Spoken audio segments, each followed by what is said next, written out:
नमस्कार दोस्तों, कैसे हैं आप लोग। इस बार सबसे ज़्यादा जो मेरे पास सवाल आ रहे हैं वो प्रॉपर्टी को लेके आ रहे हैं। मैंने अपनी प्रॉपर्टी बेच दी, मेरा क्या कैपिटल गेन होगा, मुझे न्यू रिजीम कैपिटल गेन की ऑप्ट करनी चाहिए या ओल्ड में जाना चाहिए, कैसे होगा। तो मैं कुछ बेसिक पॉइंट्स बोलूँगा जो आप ध्यान रखिए, बाकी तो डिस्कशन करते रहेंगे।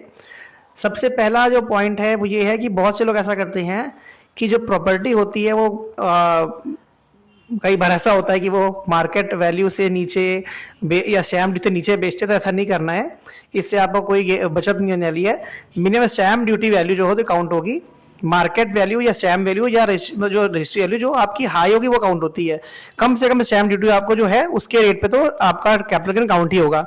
तो आपको स्टैम्प वैल्यू को 10% ज़्यादा फ्लक्चुएट नहीं करना है।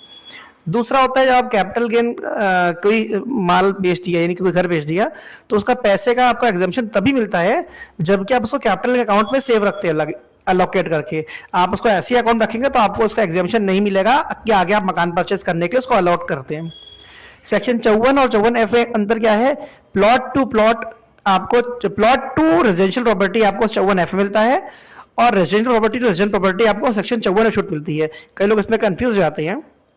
एक और बात है, जब आप सेक्शन 54F की बात करते हैं, यानी आपने प्लॉट के अगेंस्ट में कोई प्रॉपर्टी लेनी है, तो आपको कैपिटल गेन का डिफरेंस खाली इन्वेस्ट नहीं करना होता है, आपको फुल अमाउंट इन्वेस्ट करना होता है।